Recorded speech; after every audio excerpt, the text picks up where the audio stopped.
Hello, everyone, and welcome back to OWL by the numbers, giving you updated in the know for all things fantasy Overwatch League. I am your host, Totally Drunk, at tonight on episode 62. We are fresh off the heels of opening weekend. Some pretty interesting games happening, both in APAC as well as NA. A couple of surprises. Grimbucks are either the stonks are through the roof or they are kind of fallen to the wayside. There's really no middle ground in regards to that, but there's been a whole lot going on here this past week.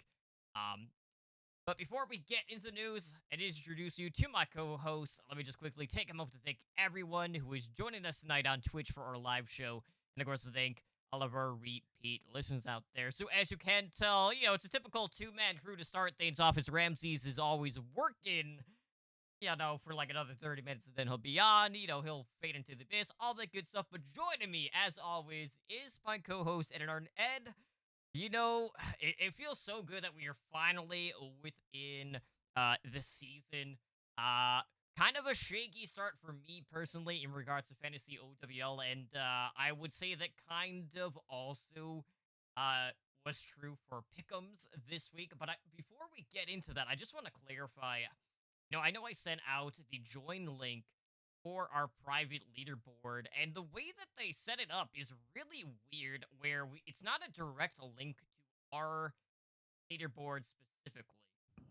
So if you guys are looking to join our pick'ems, which is going to be going on throughout the entirety of the season, you have to search for our leaderboard ID, or whatever the hell they're calling it, and you put OWL by the numbers, and of course there's like hyphens in there, and then it should find it, and then you insert our password, which is BTN Picks. So I wish it was a direct join link and not how they put that system in place, because it's inconvenient. It's led to a whole lot of confusion in regards to people Hmm. joining the leaderboards. So just thought I'd throw that out there. If you're having issues finding the Pick'em leaderboard, all of the information, or the updated information in order to join the league, will be in the show notes and on the Discord and on Twitter, all that good stuff. So now that got all that out of the way, how's the week been? How'd you do in fantasy? Because the first couple of weeks are always an interesting experiment. Yes, it's 100% an experiment. So I lost in the full on draft league. I lost because I'll be honest. I had to start KSF because I had two of my four DPS on buys this week. And I thought he might actually play, but he didn't, and I lost because of it. So I'm not worried about that Are you league at saying all. you're not happy? Yeah. Well, like so I have a stacked DPS lineup in that league. I mean, I have Decay, Not looking I have forward to it. we play each other this week. I have Decay and Sparkle, and then I have KSF. I am 37 as my DPS, and I had to start KSF and Sparkle this week. So that kind of sucked. Um, but it went well. As far as the draft royales, I kind of did middle of the road for all across, which you know what I can't be upset about. You know what I mean? Like it's one of those things where it's week one. You don't know what's gonna happen. Like, who would have guessed that Moth only plays like half the maps? Yeah, we'll definitely be Yeah, you know getting what I into mean? that. Like, Yeah. yeah, you have this happen at the beginning of every year.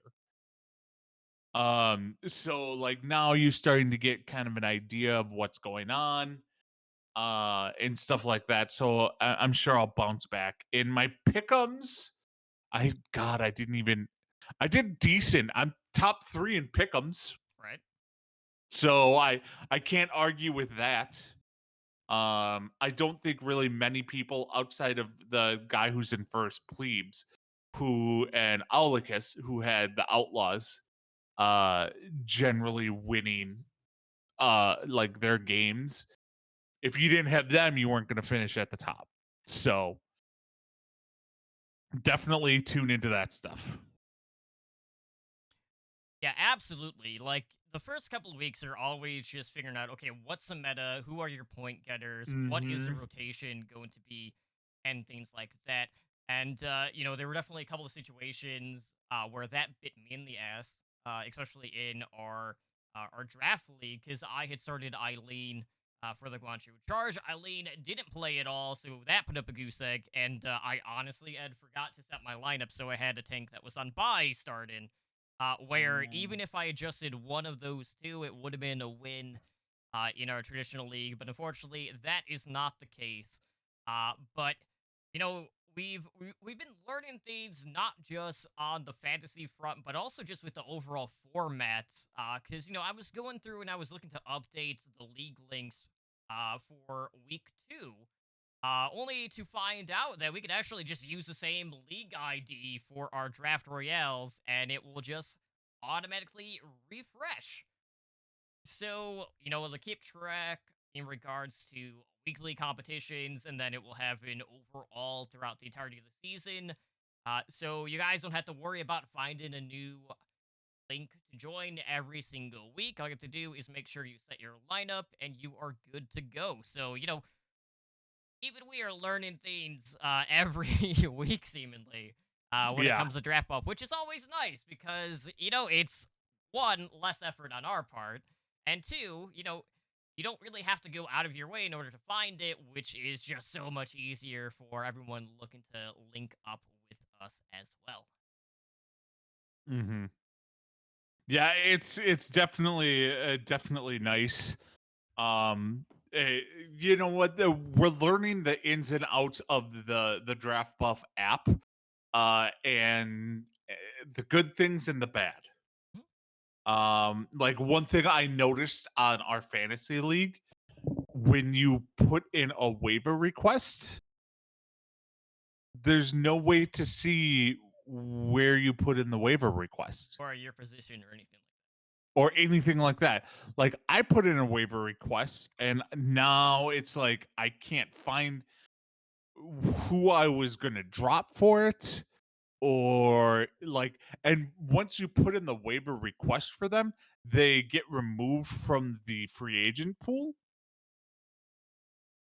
Um and it's just like that all could be done a little bit better.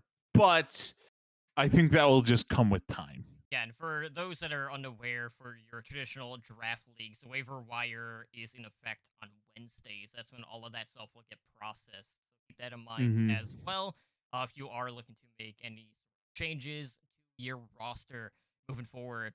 But let's talk about some of the scoring that we saw in week number 1, and I have to say there were definitely some surprises in regards to like the top threes at each position. But I guess the best way to look at it is, most of the people on here were going to map fives in this case. But Mhm. I was definitely surprised by a couple of these additions. So looking at support, we had 3 flex supports coming in on top, coming in first overall.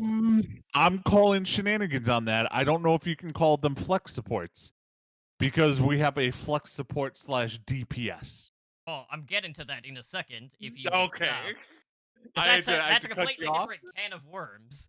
So we had Houston's Crimzo at 116.7. That was the top point getter of the week, followed by Shock's Violet at 114.7, which was second overall, followed Mhm. by Toronto Defiant Lasher at 109.1. Okay, now, last season, Crimzo and Violet and Alarm were basically neck and neck, basically on a week to week basis, where those were kind of like the 3 stable guys every week, putting up monster numbers. Now, here we are, 2021, and as Ramses is joining us, let me switch over here.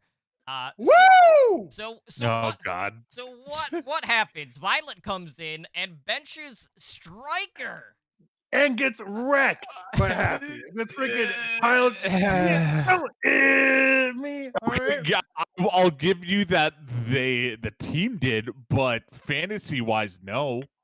Oh no, Violet did crazy well fantasy wise this Yeah, week. I mean, he wasn't that far ahead of Happy overall in points, but like that was not something that any of us were really figuring. Like, we're like, oh yeah, Violet's gonna be like in every down flex support in the game, and then here we are all of a sudden, and then we had Super Genji this past season. Now we have Violet moving over to hit scan in some situations, where you have Twilight coming into the fold at flex support in that case.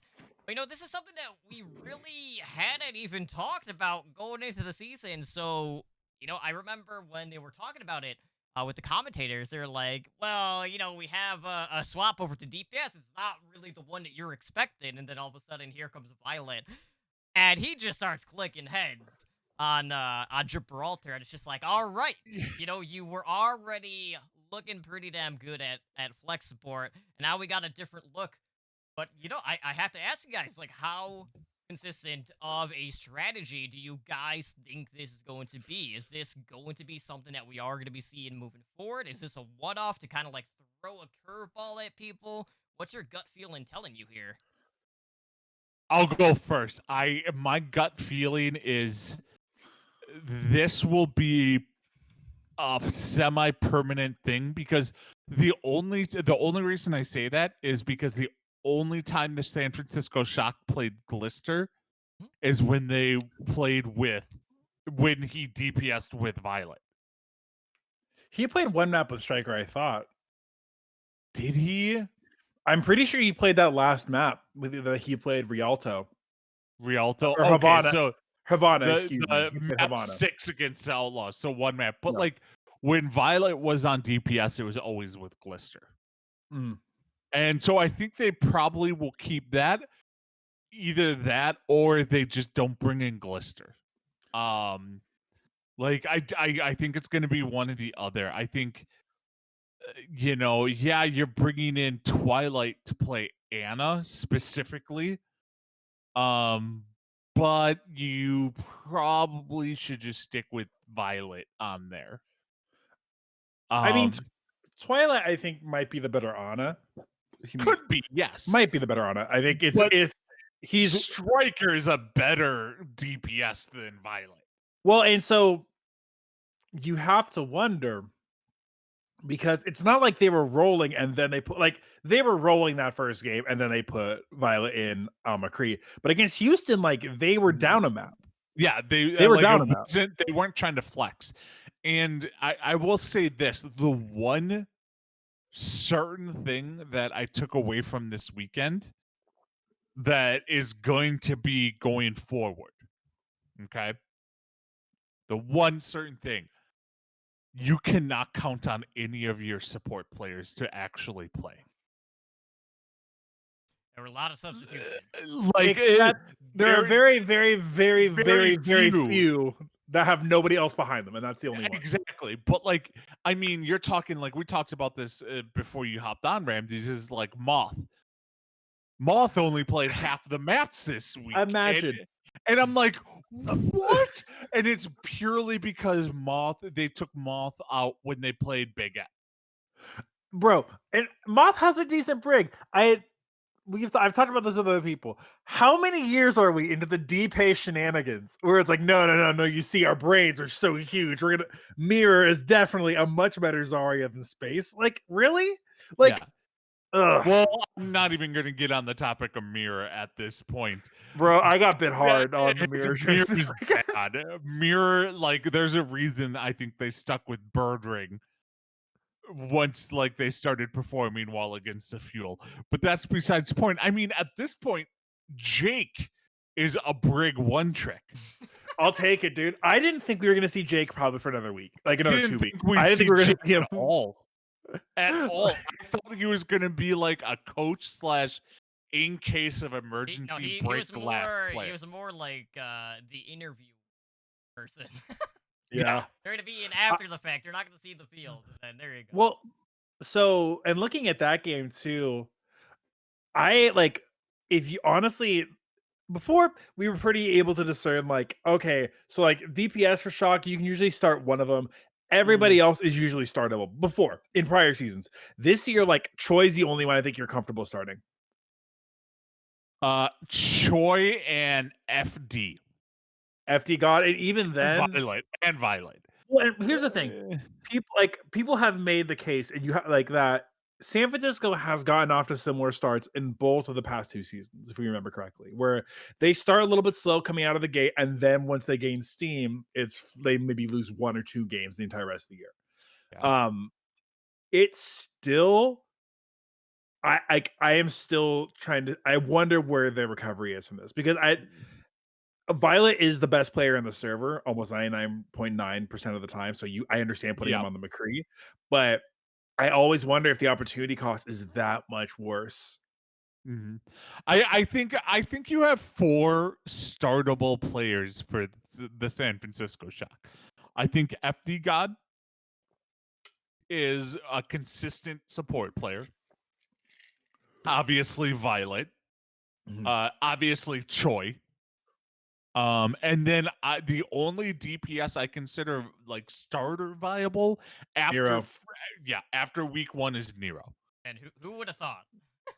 Poor Exactly. guy. Nero's the, I mean, I don't need him, but Nero is on our waiver wire for our fantasy league. Mm-hmm.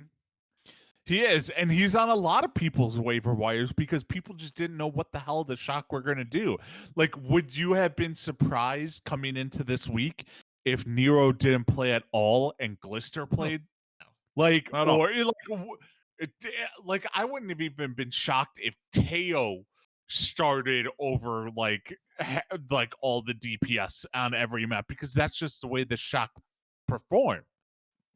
But you know, after week 1, those are the only 4 Shock players that are startable. But that says something that the Shock are like have so many players, but you still consider 4 of them starter worthy. Mm-hmm. Which a lot of teams who don't have like people like some teams you have like only 6 players who will actually play and 2 of them are startable. Boston. I will say this last week was where you really made a lot of gains where if you getting cheap players who are rookies who had no prior experience, all of us who I tip my cap. That's so freaking cringe to say. It is. I give kudos to everybody else who was smart enough to buy Piggy at 40 points because Piggy pogged the heck out this weekend. Same with Juby, like Ed said. Now everybody's back up to the middle. So you have to figure out like Okay.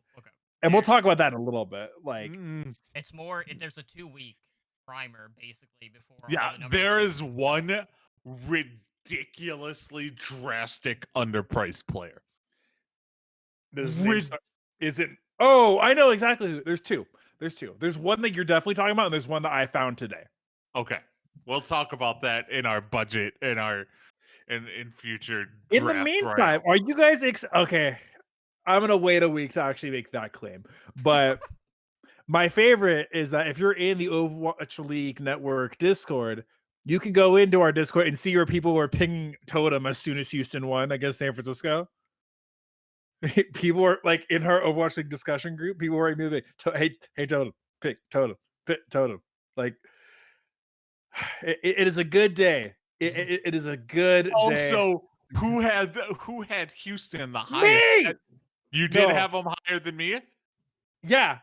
No, but you and I had this argument earlier last week. I'm like, who is Houston going to beat versus Dallas? And like that was a different game than San Francisco for sure. I mean, I had the right win condition. I didn't pick the right winner, but you know, you go. I'll take my wins where I can get them, even if my prediction wasn't correct in that particular series.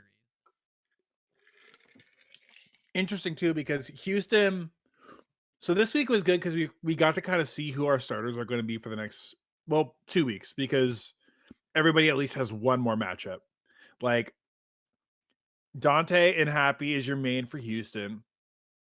Glad's honestly the only Glad player who's going to be in every single map is Kevster of all people, which we had Kevster and Shu. Oh, DPS. I mean, I'm sorry. DPS, DPS is okay. going to be. I think I also, but you know what? I'm gonna say that Birdring will take over from here. It should be Kevster Birdring, just every down. It shouldn't. It should. Atlanta kind of bombed crazy hard for a ton of people. Yes. I thankfully sat Kai this week, but like Kai played like 2 or 3 maps, I think, the entire week. Like Kai barely played. I don't think Hawk and Gator got crazy good scores. Iris got decent scores, actually, I think. Yeah, Iris the best of the lot.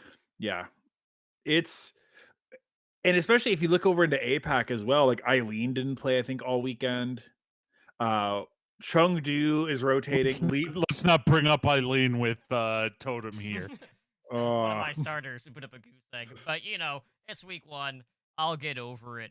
But yeah, it's all about figuring out who's playing what. And, you know, we had quite a few map 5s. And basically everyone that's in the top 3 at each role was in a map 5. So I want to talk about the DPS. Because obviously there were 2 teams that kind of like led the way on that front. You had the Houston Outlaws with Happy, who finished up top at 112.7. Followed by, in second and third, the Toronto Defiant DPS duo of Hisu at 103.2 and Nice at 100.8. What the heck? Like, where did this come from? You know, Toronto just comes in, I don't necessarily want to say swinging, but, like, this is a team that a lot of us kind of just had, like, middling expectations, and we weren't quite sure what to make of that team. And I did not expect that. You know, I was really happy to see Michelle putting in a fairly good performance. He actually was a top tank point getter of the week, which was great to see on that front as well. But, you know, Dante wasn't that far behind. So both the Outlaws DPS duo as well as the Defiants were just kind of like staking their claim this week. And I have to say, like, out of everyone, seeing Happy clutch out, you know, especially like in odd man situations where all of a sudden he's stringing together anywhere from like 2 to 5 kills, and then, oh, look, the Outlaws are back in the fight. Like, that was honestly the most entertaining thing of the weekend, was just seeing Happy just going all out like that. Happy had, so I think I was talking with DB about this a couple months ago, that we were worried when Happy came in that we were just going to get the same issue as Linkser, but with a different coat of paint. That it was going to be somebody who was like really, really good in some points, but kind of needed very specific circumstances to pop off. Happy got crazy pressured for most of both those games, or for most of the San Francisco game, and he performed crazy well for both. He definitely got more points when he's not playing the Tracer, in my opinion. But, and we'll see, because this week, I think this week the matchups are a little bit different for Houston, because I don't think you're going to be as high scoring for either of them. Probably not. No. And then looking at Toronto as well, it was really funny. I think people already have the mental boom Scrimbucks explosion from the LA Gladiators, but we're also getting it from the Atlanta Reign, where people are just like, we were told this team was going to be good. This team is supposed to be good, and they just haven't looked great so far. And at this point, I think you put that down to coaching. It's also been 1 week, so this is a very premature statement, but Toronto looked really solid. They looked very even. They looked very consistent across both of those games. Unfortunately, Vancouver residents did not get extra bread with their pizzas over the weekend. I don't know. I don't know if you got to see that promotion. Vancouver Titans did a promo with Pizza Hut where it was, if they went to a map 5, you got you got free breadsticks from Pizza Hut added onto your order. Okay, I see what you're doing. So unfortunately, no map 5, and we don't live in Vancouver. But let's be real here. That's not too much of a gamble on Pizza Hut's behalf. Right? They're like, it's probably not gonna happen, guys. This week's probably the only other shot that excuse me, that we have of that happening since Vancouver plays Paris. Dude, that's gonna be an ugly matchup. Like a real ugly matchup. Oh, yeah, From I'm what not. I will say, as this podcast's resident Crimzo stand, Crimzo continues to get really high numbers, and it's weird because I don't. He gets a lot of pickoffs, but it's also like outside of the Zen. I'm wondering if it's because we saw him a lot on Zenyatta this weekend, and with some Baptiste in there as well. If we saw a lot, if it's because he was a lot on Zen this weekend, or maybe we get to a different meta that kind of calms down a little bit. Yeah, that could be it. I'm actually gonna make the argument about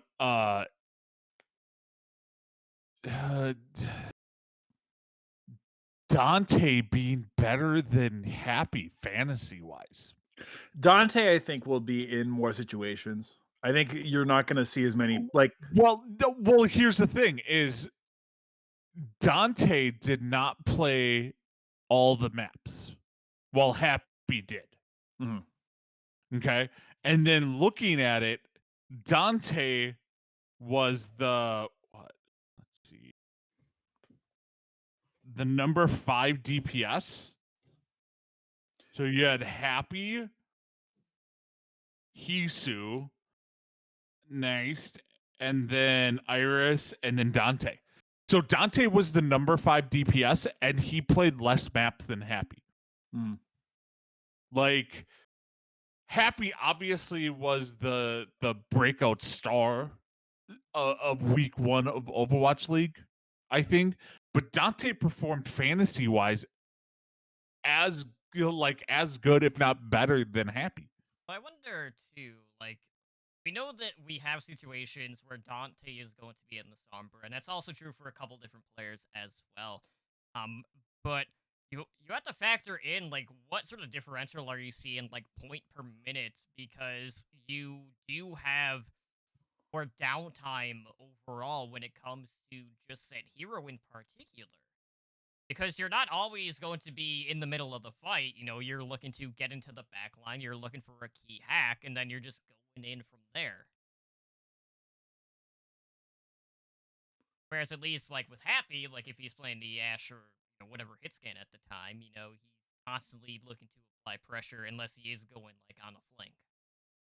Yeah. We'll see as well. Happy played some Tracer for that first game. I was really surprised. Houston did not force a long range DPS matchup as much as I thought they should have, or I guess I thought they would have. I mean, you saw Happy looked great on the McCree, and then he didn't play McCree for like another 2 maps. So I was surprised about that. Happy will play a little bit of Tracer depending on what map they're playing. It also seems. Yeah, I mean, you don't want him to be on Tracer though. That's why I think that's why I agree with Ed. Like, I'm pretty sure Dante of the 2 is the one you want. Yeah, like a long term. Yeah, I want Dante over Happy. Personally, that's who I want. Right, so before we get into the week 2 stuff, let's go over the tanks really quick. So top 3 for the week, you had Michelle from the Toronto Defiant at 111.4, followed by Hanbin of the Dallas Fuel at 103.7, and then you had Gargoyle rounding out the top 3 for Florida at 101.5. All right, so let's talk about Dallas really quick, because this is another team where we had the XE news drop, and everyone spun the narrative of, well, okay, we don't have a hit scan player, so what the hell is this team going to do? And then we saw a little bit of the Doomfist coming out. We didn't see a ton of hit scan outside of like the occasional like Soldier 76. From Yeah. Doha, we got to see Sparkle on Tracer. And he looked good on And, Tracer. yeah, he looked he actually competitive. looked pretty good. Yeah. So I had to say, like, one of the big questions was, okay, like, what sort of game plan are they going to have to take, and how much of a detriment is not having a hit scan going to be in the short term? And I have to say, yes, I know, like, Dallas didn't win out, but I don't think they look like a terrible team, despite the fact that they were kind of No. pigeonholed into playing a more niche style. Mm-hmm. So it's still really early. We haven't heard any roster news out of the Dallas camp in regards to adding a hit scan player or anything. But I don't think we're in a situation right now where Dallas fans need to be hitting the panic button or anything like that. They still looked good. The tank lineup was still looking fairly strong. Uh, I'm glad Hobbin and Fearless both put up some fairly respectable points as well. Mhm. But for the most part, it was the flex tanks and the flex supports really coming in on top in their specific roles. But you did see a couple of main supports and main tanks coming in as well. So it's kind of been a healthy mix. Yeah, it's not as drastic as it has been in previous years between like main supports and flex supports. I would say for the most part, it was maybe like a 10 to 20 Yeah, differential. which is not as drastic as it has been. Like you were taking any flex support over the best main support last year and the year before. You weren't even considering main tanks unless you were in dire need. And now you actually have to consider them in certain instances. And that's just the way the meta is. Now, things will change. I think, obviously, if this new experimental patch goes through and Reinhardt loses the health. Sad And, time. yeah, and like it loses the 50 health, like you're gonna start seeing different comps because of that. But again, that's just the way Overwatch is. So and you're gonna see like less from flex supports in that same instance because of the nerfs to Baptiste. Um because you definitely saw a lot of Baptiste. But regardless, that's still weeks out, or it would get In implemented theory. into the Mhm. Overwatch.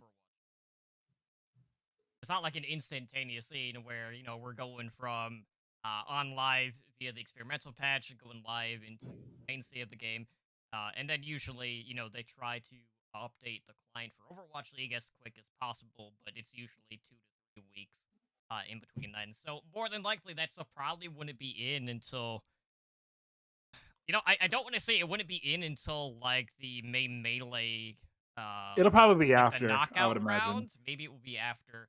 But we'll have to wait and see on that front because things can always change at the drop of a hat when it comes to Overwatch and how they decide to patch things as well.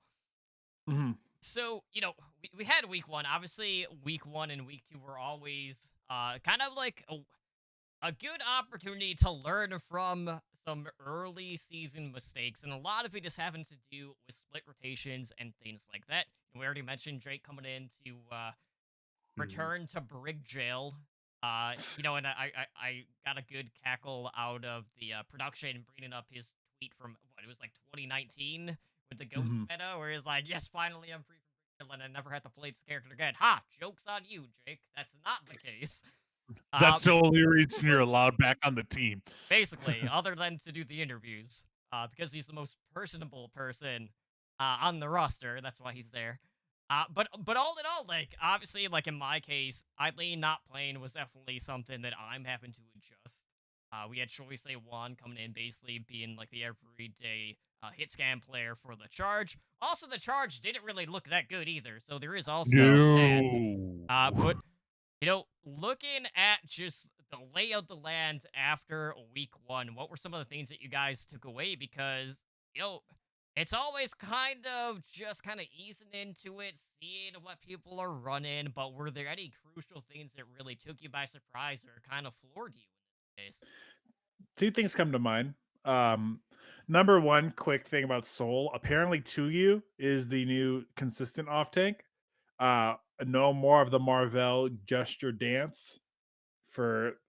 Uh, get Marvel a spot somewhere, please, if he's not going to play here, because Marvel is definitely a starting caliber main tank. Um, And then number 2, Rush kind of got overblown. We did not like there were still teams that ran it, but it was not like the one specific comp that we saw all the time. There's a We ton saw a of lot of double bubble. lot of double bubble, some double shield on certain maps. We even saw like Reinhardt Zarya on a couple of different maps, or Reinhardt Diva too.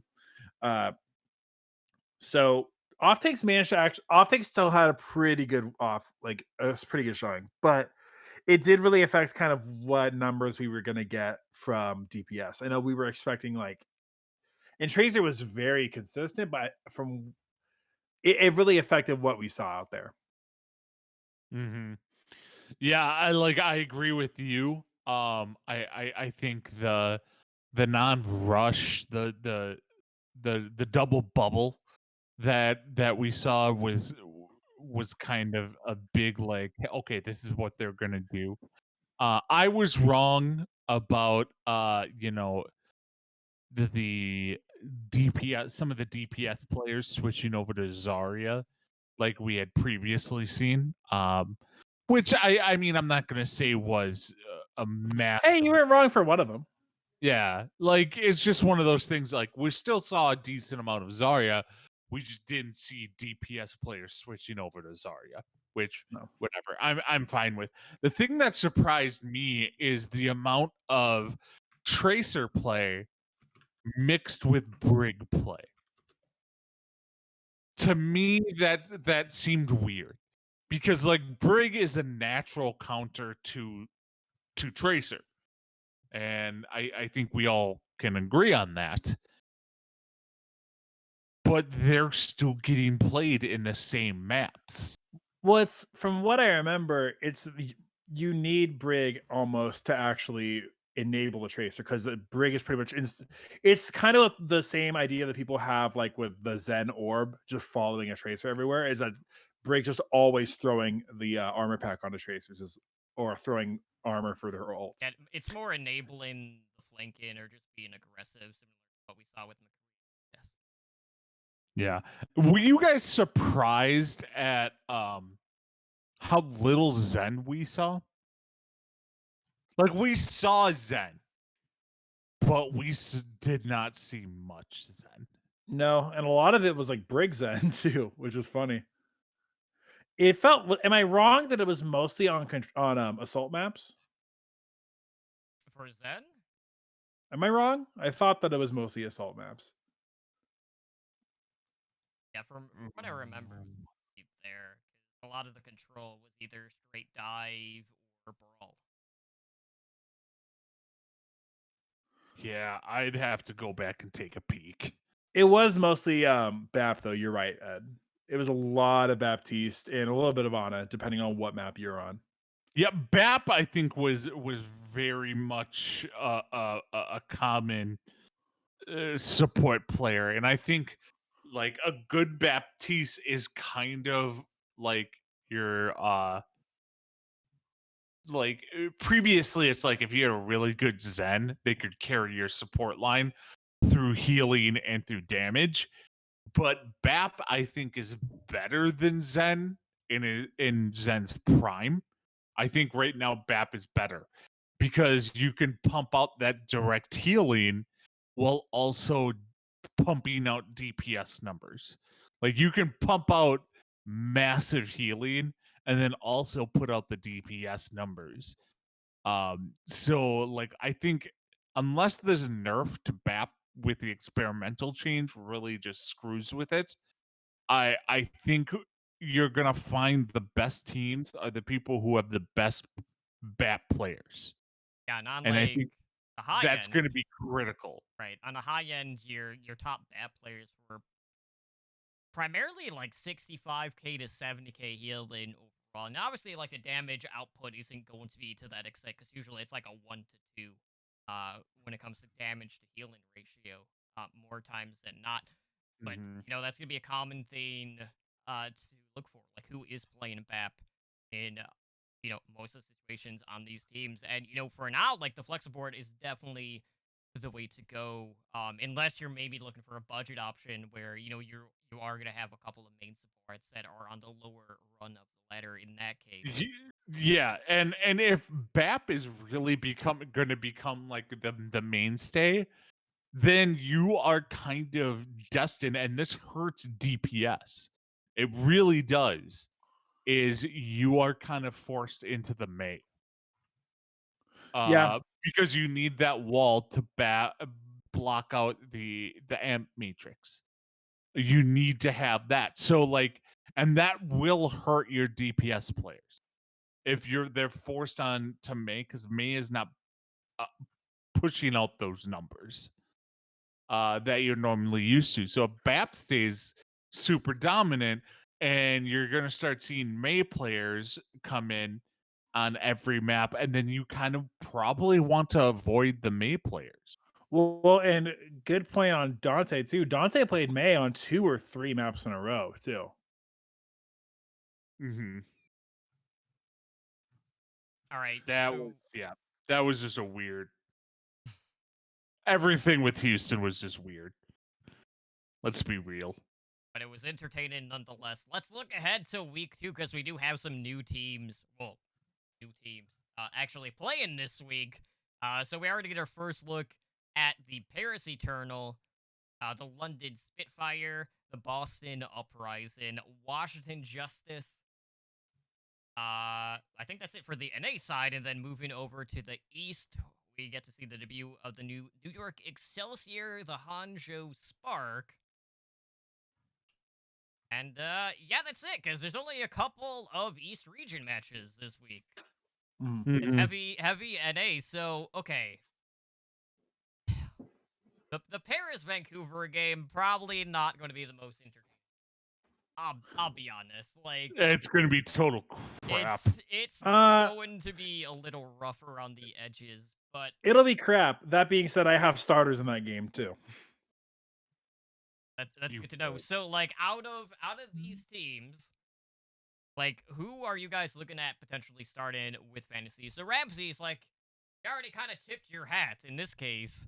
Who are you eyeing there? Khan! Oh God, are you starting him just for his name?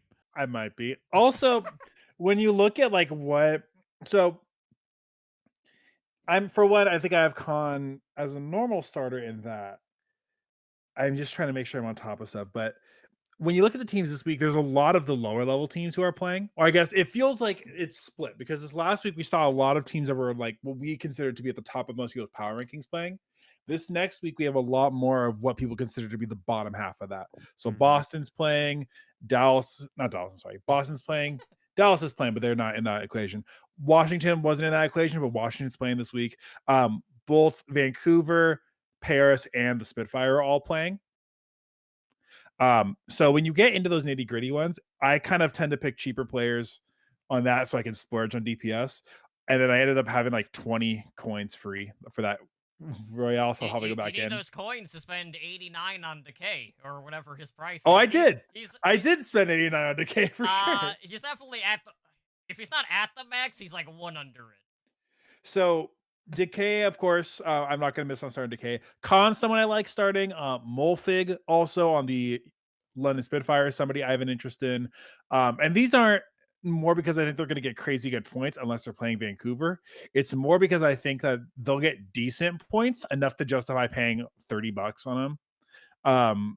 Molfig, Elevote is at 40, and Elevote at 40 is a steal to me because even when he was on that crappy Justice team, he still put out pretty good numbers the whole time.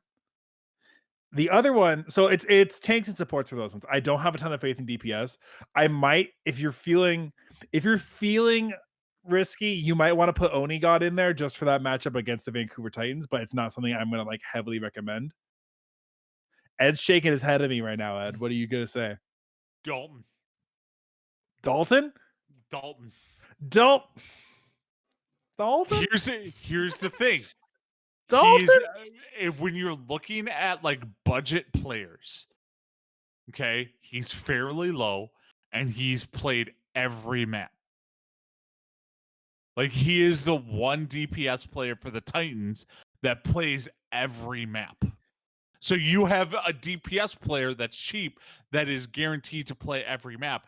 And when you want to go like a budget player, that's exactly what you're looking for. So just to clarify here, Dalton week 1, 49 Also, he scored 49 points, or he's worth 49 points? He's worth 49 points.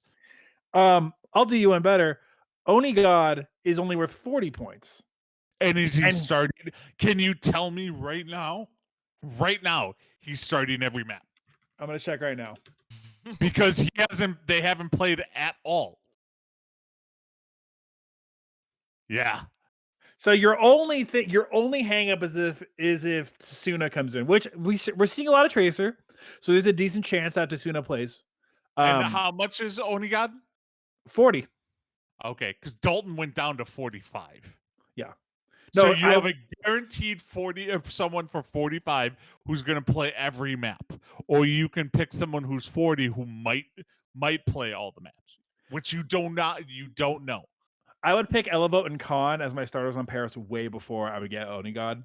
London Spitfire's DPS, we don't really know. Shaxx honestly is a decent call, but is Shaxx going to play all 4 maps? We don't know. Well, you know, just not to play Sparker because he's underrated. I just got yelled at to get into chat. By who? Plebes. I just got yelled at to get into chat. All right, I'm in chat now. So, like, I mean, for London, there's no, like, besides Molfig and maybe Ripa. Again, like, we'll see how Molfig and Ripa really turn out. I am high on Molfig, though. The one I'm starting him this week in fantasy against Totem. And then Washington, I think, is a team I'm more excited about, specifically for Fury and Decay. Yeah, Bebe is a decent starter. Not amazing. He's not amazing, but he's like if you're looking at flex support, he's like 60 something. 69. Nice.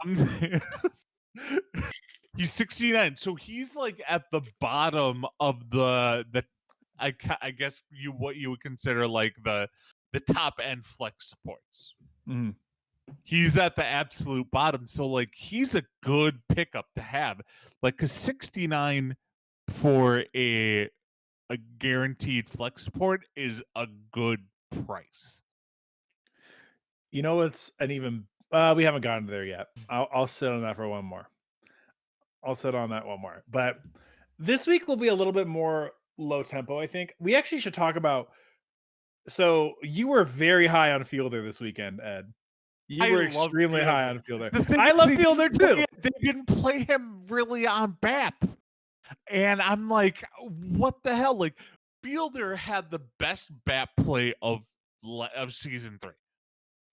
Statistically, had the best BAP play of season 3. And they didn't play him on freaking BAP this week. So the question is, what does Repel have over coaches and management? What superpower does he have? So unfortunately, I just don't feel comfortable starting Fielder every single one. I can't. I still have to. I have to stick with it because the skill with Fielder is just there.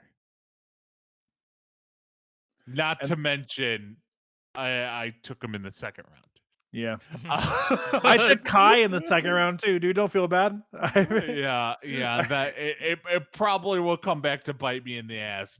Well, hey, we're redrafting after every tournament, so I mean, we can afford to do whatever we want, except for 3 people. Totem, who's catching your eye this week? Ugh, you know, this is such a weird week too, because you know, I'm kind of doggish on New York, but I feel like that's going to be a team that's mid-table. That's probably still going to fantasy, but I don't know what the rotation is going to look like. But if I am starting from New York, like obviously the 2 people that are coming to mind, one obviously is going to be Jonak. But I'm looking forward to seeing like how is Bianca going to do Because for a while, like, Bianca has kind of been one of, like, the rotated players. Now he's more of a mainstay. And, based off of how Michelle did this last week, I'm expecting a similar boom for Bianca this week. But, like, you're looking at the matches overall, and it's kind of rough. Like, I don't really see a lot of these matches with Map 5 potential. I think in the long run that Justice versus Fuel match is probably going to be the most enticing from a fantasy perspective. Mm-hmm. But like outside of that, it's hard to get a read because like we saw two different Chengdu Hunters this past week. We got the ones that 3-0'd the Shanghai Dragons, which started to become a trend here to start the season. I don't know how they keep doing it, but they're gonna level out eventually. Misfit did mention that Jinmu is 45 this week, so that could be another budget option for Royales for DPS. I have the best budget option, Okay. and it is from the Chengdu Hunters. Oh God.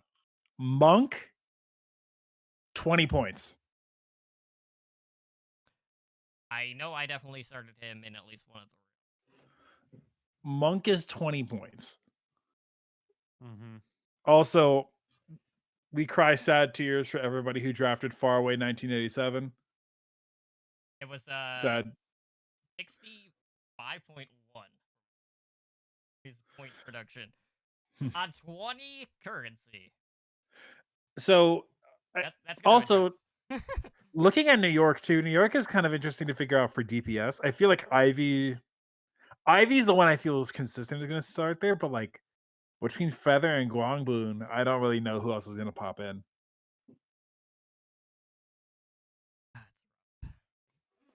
And we haven't even talked about the Hangzhou Spark this week, Ed. Ed, what are you feeling Hangzhou wise? Who do you think is an interesting start in that?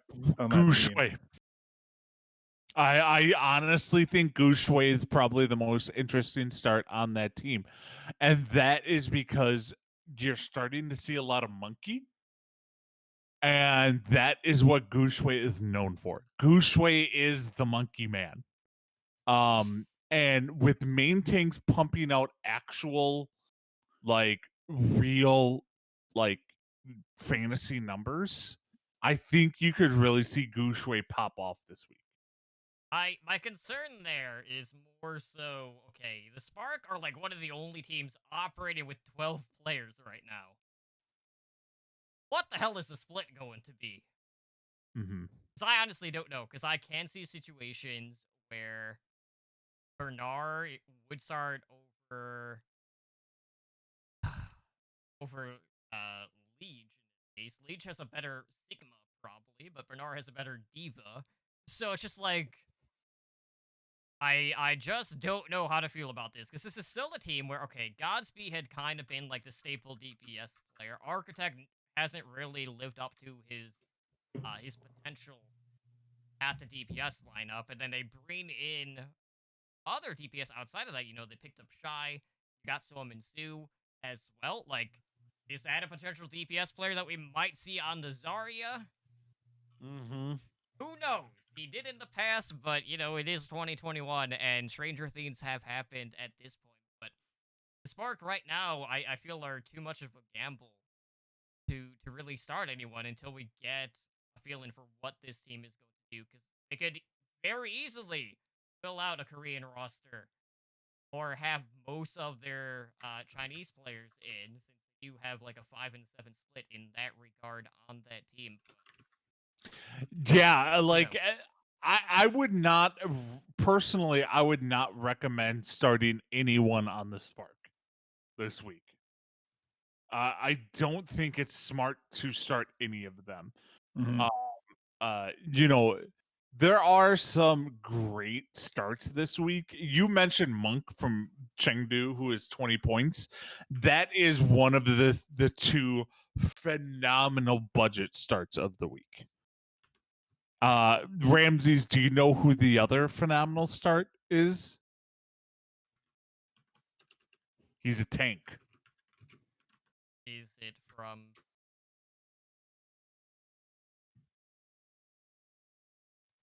the Philadelphia Fusion? Yeah, you're back. Okay. Who's the other super cheap tank? My man is 40 coins. If the last time I checked, 40 coins. Nope. I'm talking about someone cheaper. Isn't he 40 coins now? I might be wrong. 25. Yeah, Hoppa's 25 coins right now. Hotba is 25 coins. And this is the last week you'll get him at that price. You will not get him at that currency past this week. But Hotba is like a must start. So, Yeah. okay. I think in not even in budget leagues, in every league, Hotba is a must start because you have an off tank, a flex tank for 25 coins, who is guaranteed to start every map. And let's say you go for both of them. You're basically looking at 45 currency for 2 slots. That basically gives you an opportunity to one, just automatically slot Decay in any top like flex support really, or if you want to double dip on top DPS players. But it does for you an option to spend 85 plus average on 2 different slots where you wouldn't have had that otherwise, where maybe you would have had to do like an 80-60 split or something along those lines, because you're looking at the tanks in general, and a lot of even like the lower echelon cost prices for flex things, on the lower end, like even 40 is extremely low, but anything below that is like extremely rare, and it's probably gonna be 1 or 2 instances. Same with Monk, because for the most part, like Bebe was kind of like one of the other Midland ones, and that was at a 60 cost. And then here you have someone who's in a 20. So again, like we're gonna keep You won't saying get this. Monk. Yeah, you won't get Monk or Hotba Right. for in the 20s past this week. All So the numbers, take advantage. all the costs are going to adjust week 3. So this is your best opportunity to build someone super low in order to get a player or 2 that are really high in regards to their cost. And then we adjust next week, and then you're probably looking at more, maybe middle end, or maybe like the bottom of like what you consider to be like the top tier out of certain. Before we go on, I just want to point out, I want to give a shout out to Plebes in chat for gifting myself and Misfits a sub to the Twitch channel. So thank you very much, Plebes. Very fun. Ed, I did want to ask you, so we didn't talk about the Valiant yet, did we? Oh God, they're bad. They are not as bad as I expected. They're bad. They're bad. But it's a D plus versus a D minus. Like it is. Yeah. So looking at them, honestly, like Crystal looked okay.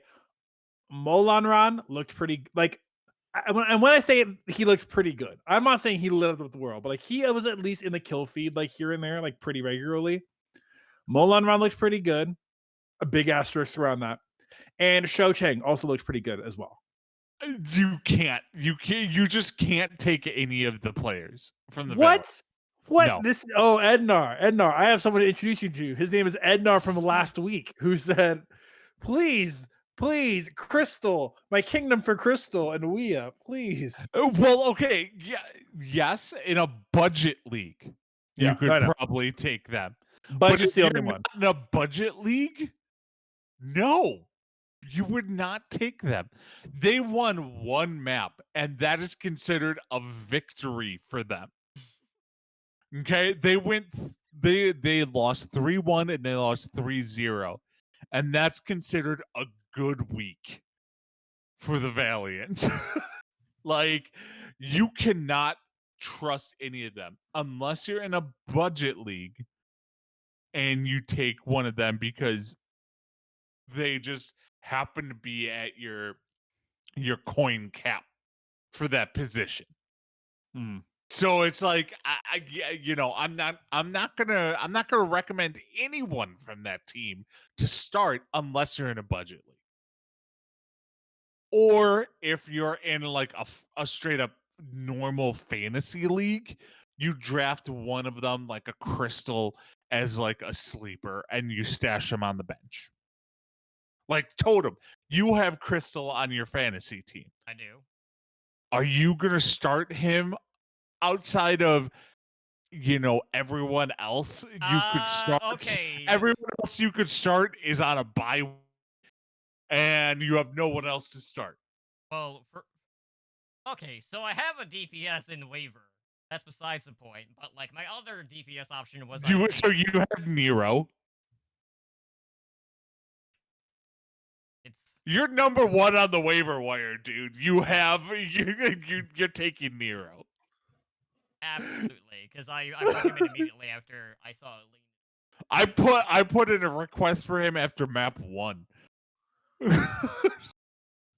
But no, in most situations I would not actually start Crystal unless I'm trying to think of what situation. Like I think a Valiant Charge one would be okay, but it's just there's not a lot of good matchups that you can come up with right now for the Valiant.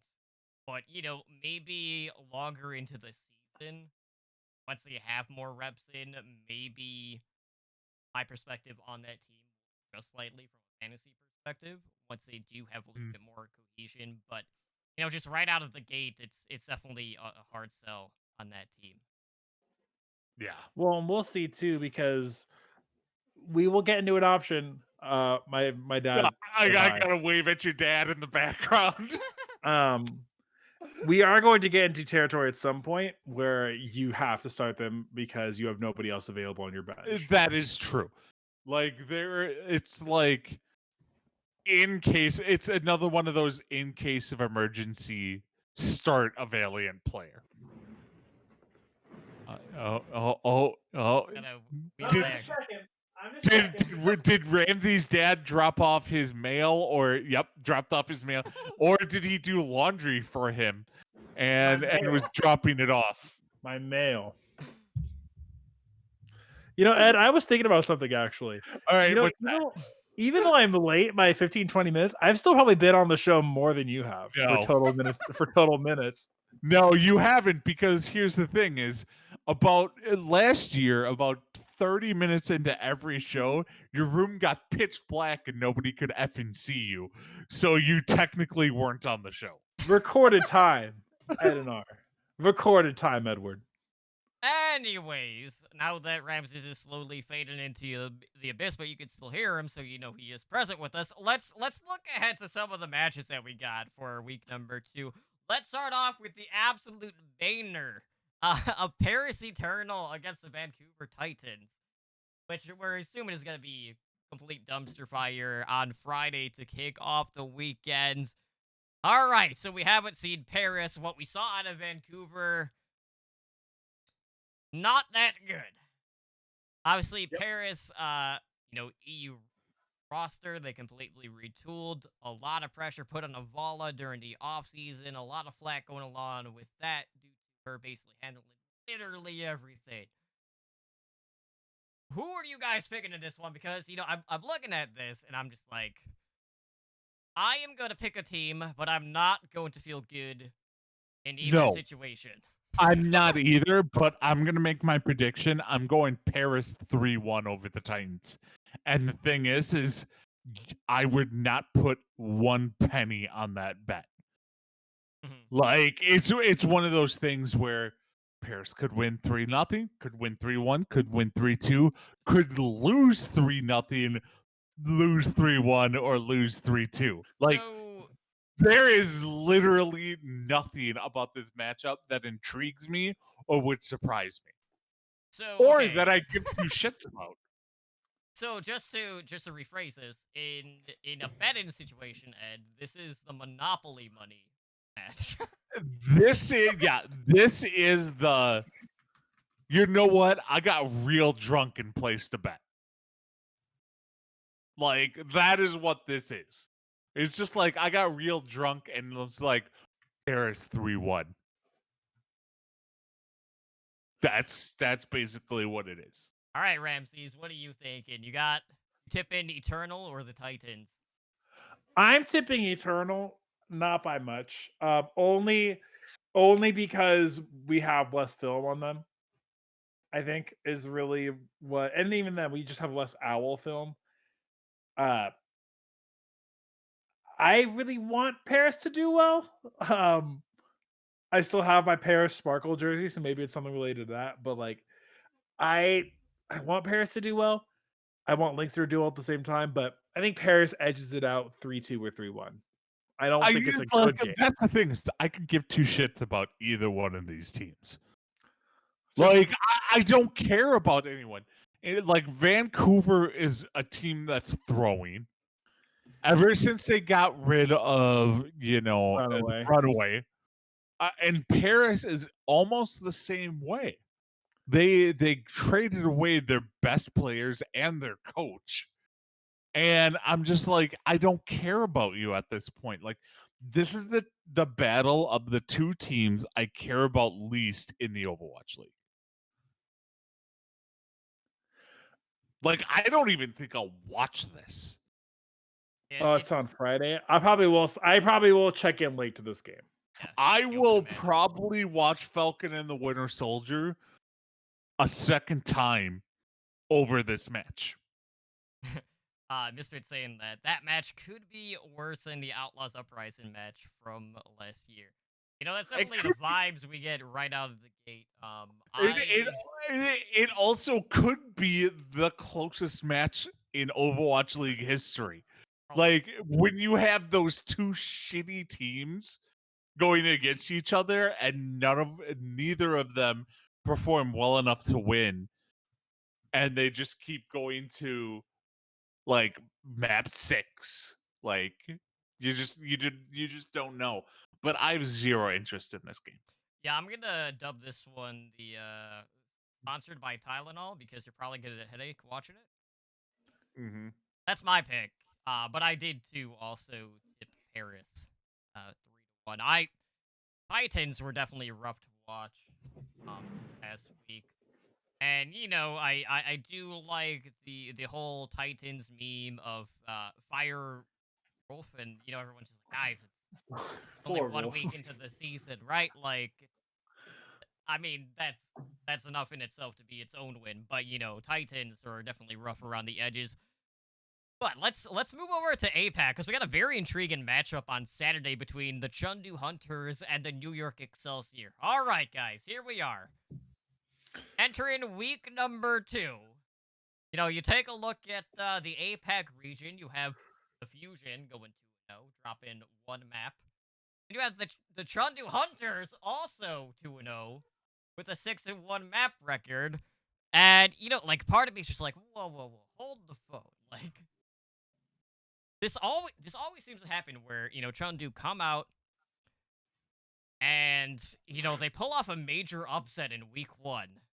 And then they have, like, that reality check shortly thereafter. And here we have a very young New York Excelsior team who, you know, I think community expectations for the Excelsior this year is kind of all over the place. You know, a lot of people are figuring that it probably is going to be a down year for the team. But the Hunters definitely kind of like ride that wave where they have their high highs, they have their low lows. So are you expecting that pendulum swing to make its way back and the Hunters to get knocked down again? Because I don't know about you guys, but, you know, as much as I want to believe the Panda magic, I've never been able to fully get on board of it ever since Rollock came into play. I mean, the way I see it, you're seeing a bunch of people already on social media be like, nah, bro, you're underrating New York, bro. Guangboon's gonna kill him, bro. You're underrating New York. And at this point, I just feel like Chengdu looks too good still. Okay. Gaga looks like a freak. It'll be a close game. I will not be surprised at all if New York wins. Not at all. But I'm still going to pick Chengdu. What about you, Ed? I'm 100% going to pick Chengdu. I am not high on New York at all. But like, Feather, dude, when Feather gets in the server, though, bro, like when Feather gets in there, dude. No, like it's one of those things where until I see it, I won't believe it. I believe they're probably bottom, as weird as it sounds, bottom middle of the road teams. So like I'm talking New York is probably like 13, 14 in the league.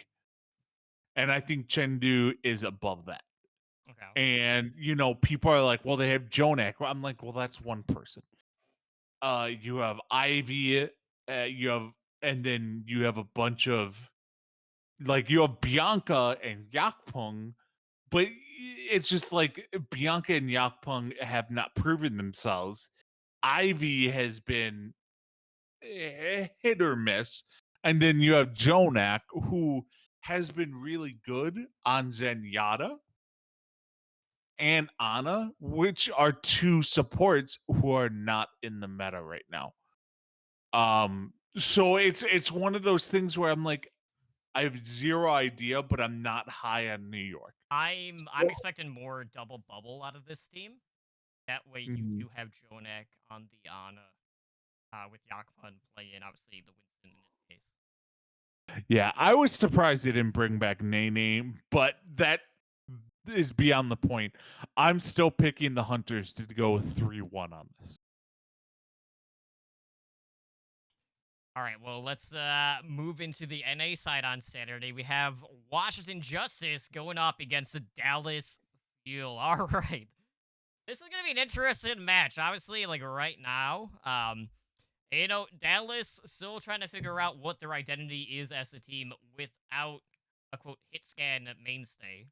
Not to say that they haven't flexed over to hit scan, because as we mentioned, we did see a little bit of it between Tracer as well as Soldier 76, even if that did seem like a really odd pick for Doha.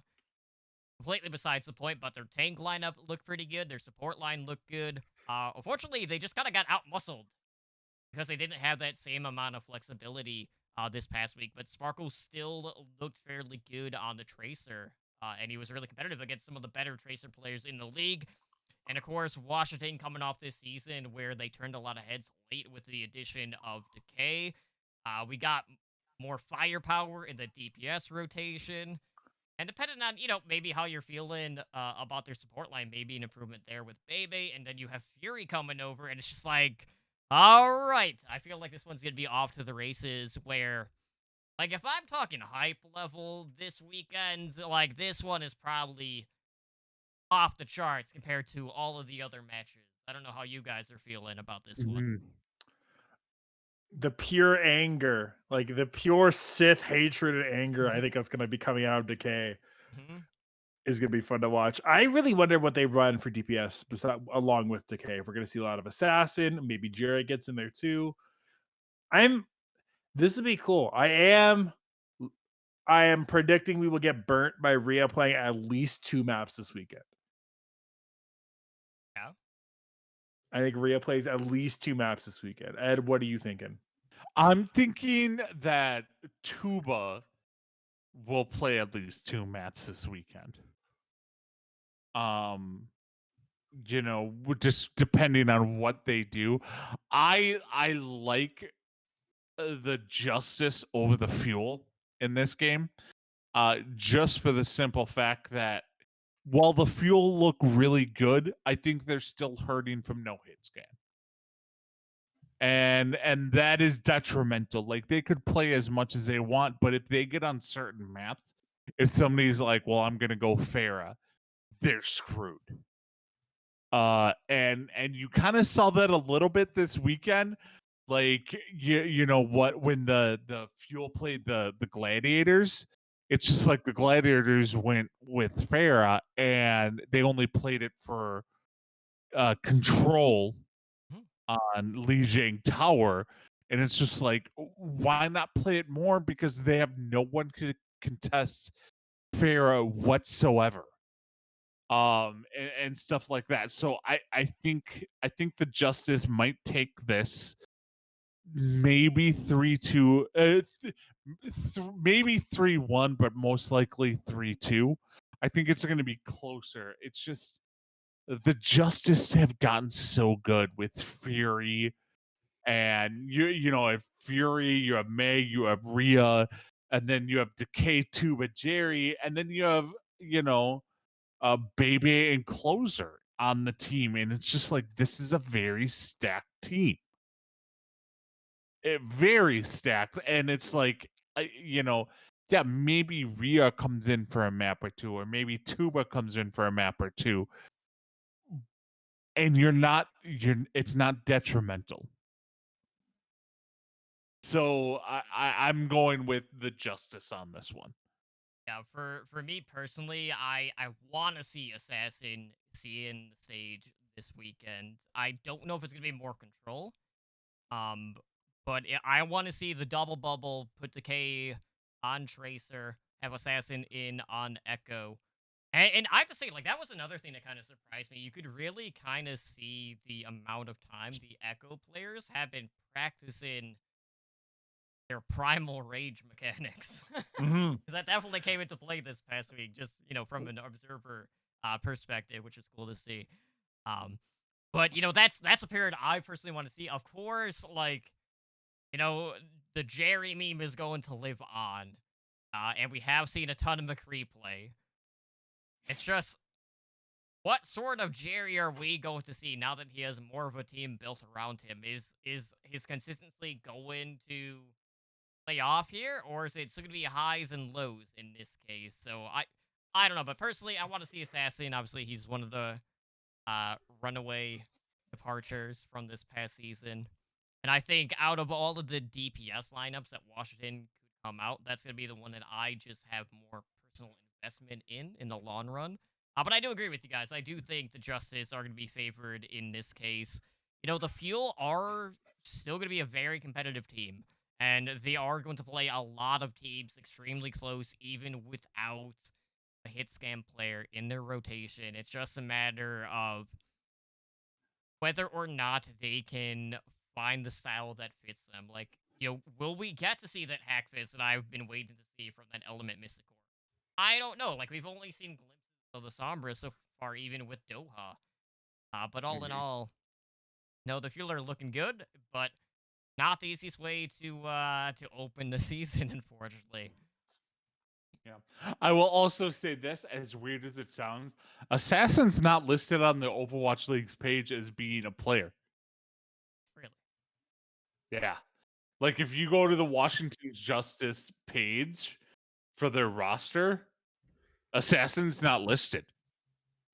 He's of legal competing age, isn't he? He's 21. Yeah. So that I found weird. Like, I just looked up their roster, and yeah, he's not even listed on their active roster. Yeah, I'm interesting. I mean, that could be an oversight, or there could be something. Wait, are you telling me that the Overwatch League sometimes screws up roster stuff? Yeah, like Oh, they sometimes never they do that. announce stuff ahead of time. Poor Boston. Oh, have we talked about Gale Boosie yet? We've not. No. Yeah, so RIP all punk owners. Well, you gotta watch this week to see who starts. If Gale Boosie actually makes it in the starting lineup. Like, I'm not ready to make a prediction on that because no one knows.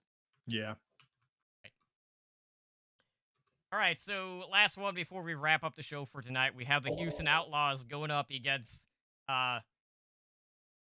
the remnants of the British Hurricane, now on the London Spitfire. All right, Outlaws. The British Hurricane plus Blase. Basically. And Shax. Yeah, and Shax. Can't forget your boy X Valiant. I love Shax. All right, so guys, Outlaws, very good 3-0? start. Like, that's the thing. Like, everyone wants to hype up the British Hurricane Core. A lot of people look at that pre-built synergy and like, how well is this team going to do at an Overwatch League level? I still have my reservations about what the DPS rotation is going to look like on this team. I'm not sold on Blase by any stretch of the imagination as much as some other people are. But you have to think, like, the Outlaws are just kind of rolling. Like, are you expecting kind of just a clean sweep here? Give it to me, Edward. Yes. Give it to me, Edward. Oh. I'm okay. I'm cranking my headphones up. Oh, I'm gonna bathe in this. Oh, I'm not okay. So good. Here's the thing. I mean, I can 100% just see it being a 3-1. That's the best case scenario, I think. Is it being a 3-1? And the Spitfire are kind of like the Gladiator of week 1, where they just are going to be the downfall of a rough schedule, whereas the Gladiators face the Shock and the Dallas Fuel. The London Spitfire faced the Gladiators and the Houston Outlaws in their first week, and I think the Spitfire are better than probably what will turn out to be an 0-2 first week. Yeah. Just like the Gladiators. Like the Gladiators went 0-2 week 1, but we all can agree that they're not a trash team. They just faced really, really tough opponents. And I think that's what's going to happen with the Spitfire here. They just came up against some tough opponents. And I forget the name. Who are they waiting on to turn 18? Sparker. Yeah, Sparker. Sparker. They're waiting for Sparker to turn 18. And so they may not be at full strength yet, but I think the Spitfire will not embarrass themselves. That's probably pretty safe to say. I would say so. They are going to be one of the more they've been together most of that core for a very long time. I think it's really common. I got a really good prediction. I will say, never underestimate Houston's ability to shoot themselves in the foot. We saw it on Friday where they're like, Houston's got 6 salts. There's no way they lose this fight on Volskaya, and yet it happens. So Houston is still Houston until proven 100% otherwise. Maybe I'll just never shake the doubt out, and that's okay with me. I still predict Houston winning, but like that is in the back of my mind. All right. If Houston doesn't win, I will be like, what? Like the Overwatch League will be like, what the hell? Because okay, so the funniest thing about the London Spitfire is they if you go on the Overwatch League site, you have 4 players, Kelix, Ripa, Shax, and Blase, all pictured in other teams' uniforms. Mm-hmm. And then 4 people with no pictures. So they have literally no one on their team with a Spitfire jersey on. And they probably all won't be smiling like Hepster. His photo. Not a single one of them is smiling. Well, I was talking about the ones that don't have a picture. Oh yeah, no, the ones that don't have a picture are gray. Yeah. So you are correct. So I guess in my situation here with the Outlaws, last week I was talking about, one of the win conditions being the Outlaws need to win control. Ramses, is that the glue that is keeping the Outlaws together? I think it's control for sure. I have learned. I just expect Houston to never win an assault map. That's okay. That's fine. Houston, I think, needs to win control, and their method of play really lends itself well to that. Just with how frenetic Dante and Happy can both play, or if you throw in a hydration sub on Lijiang Tower, I think you're going to see him on that map specifically, and that's probably it if it comes up. Right. We could end up getting the hydration v Blase Doomfist battle on Lijiang Tower this Sunday. I can I say something here right now that is probably controversial? But this is what I do. Okay, this is what I do. Let me pull up my emails really quick, just in case someone like live emails me during the podcast as you. Happy is probably the most overrated thing of week 1. Happy had a pop-up performance. We'll see what happens the rest of this week. No, I'm not even going that route. Is Happy might have had some good moments, but the only reason Happy was able to actually appear to be popping off and going like full beast mode is because of your tanks. for Houston. Yeah. Like without the tanks, Happy shit. And I'll flat out say that without Zhang Yu, however you pronounce that, Jongu. Jangu and Piggy, your team is complete trash. Because those two, like, this is, if you're looking for like the greatest like upgrade performance of out there upgrade performance in Overwatch League history, you have to look at the Houston Outlaws tank line Yeah. and what the hell they did.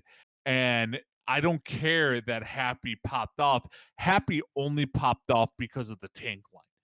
And the tank line is the sole reason that the Houston Outlaws are as good as they are right now. Yeah, the rookie And stepped up big time. it's just like they have Rookie of the Year candidate 1 and Rookie of the Year candidate 2 on their team, and they're both on the tank line. Who was it on Temple of Anubis? It was the Lucio player who made that play where they were wall riding up top and there was a hit scan DPS. And they just 1v1. Might have been Atlanta. Was it Mazah? No, well, up top, you had Happy Yeah. up there. Went up against God, was it? I just remember like it was a situation where they were trying to credit someone else, and they weren't crediting the Lucio player at all, even though it was a Lucio doing all the work. Mm-hmm. And I'll have to look back at that, but that's just something that I'm remembering off the top of my head. Yeah, like I'm like, and I hate to say this, I'm super high on the Outlaws right now. Woo! Drink it in, Edward. I think they're a top 5 team at this point, and I don't think anyone will argue with it. But the rookies have to keep performing at that level. Like your tank line rookies need to keep performing at that level, otherwise you're SOL. Junk Buck needs to keep the ship going. Yeah. Like your entire team relies solely on your 2 tanks. And if they can't keep that performance up, they're screwed. All right, so it was myself. Thanks for clarifying that, please. All right, guys. Well, we are at like 90 minutes already. We do need to close out shop for tonight. So just as a reminder, all the join links for the weekly royales are going to remain the same throughout the entirety of the season. They'll be in the show notes. And if you're not part of the pick'ems as of yet, we will have the link, or just search for OWL by the numbers and it will pop up. Use the password and picks in order to join that. But we need to get out of here. So if you guys want to help us out, the best thing to do, as always, is to head on over to iTunes and write us a review. Let us know how we are doing, and if there's anything you would like to see us incorporate into Complain about me. or complain about Ed. I get those from time to time. Sure. And they kind of just pigeonhole me into that too, but that's Yeah. completely You other get like thing. it's like and Totem also included. Hmm. But that Ed guy's a real Yeah. dick. bringing down the Raiden, but we're good. We're good. There's no It's complaints what on I my do. end. Like I basically, that's my job, is And to that's bring what down the ratings. Spider has to look forward to on the definitive game moving forward. So good luck. Such a fun podcast for But doing. anyways, Raptors, why don't you go ahead and let our listeners know how they can directly support our show? Another thing you can do is pledge to the podcast via Patreon.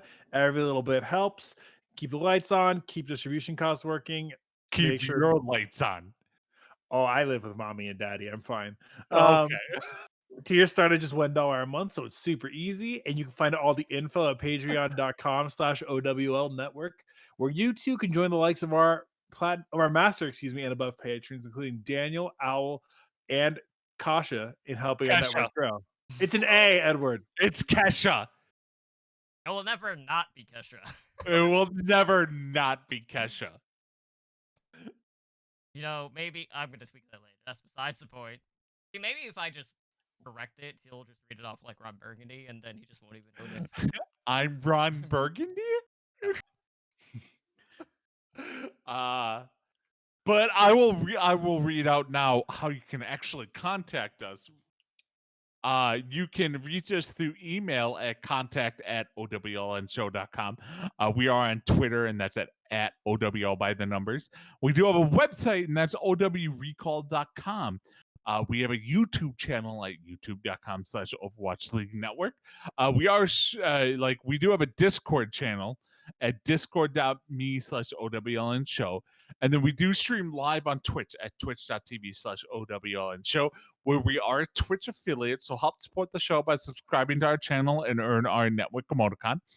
Our podcast network does stream pretty regularly. So Overwatch League Network is currently running a flex schedule, so make sure to follow them on Twitter at OWLN show for episode updates. We do have OWL by the numbers, which airs Tuesdays at 6 p.m. Pacific, and then Heroes Never Die, which airs Wednesdays at 4 p.m. Pacific. Tomorrow we will be at 2:30 Pacific because I have some things to do, and Totem agreed to Always help a me out pain. with that. Yes. You can contact the host. Well, you can contact me personally and yell at me on Twitter, and that's at Ednar83, or on Twitch at twitch.tv/Ednar. Ramses, where can they find your California ass? Ooh, it's so nice. It's 75 degrees out here. I wore a tank top. We are actually predicted to get snow in the next hour here in Wisconsin. Nice. You can find me on Twitter at Ramses_OW. Perfect. And Totem, where can they find you? Well, you can yell at me to direct to Edinar on Twitter at Totally Drunk. Or, just email me. That works too. Either way, I'll filter it straight to Ed in that case. But again, guys, thank you so much for joining us here tonight on OWL by the numbers. This has been episode number 62. Be sure to set your lineups. Make sure you edit your rosters for the draft royales, which you can find in the show notes. And we will see you guys back next Tuesday as we see what we learned from week 2 out of all of these newer teams entering the fold. You take care, enjoy your week, and have a good night. Deep dish pizza sucks. Sacrilege right there. You live in Wisconsin. Okay. No. Deep dish pizza is not in Wisconsin. It's a Chicago thing. It No, I'm is a just saying you live in Chicago thing. No, I'm just saying you live in Wisconsin, the great land of pizza. Okay. No. Here's the shitty thing about Good night, pizza. everyone. Yeah. Good night. Good night.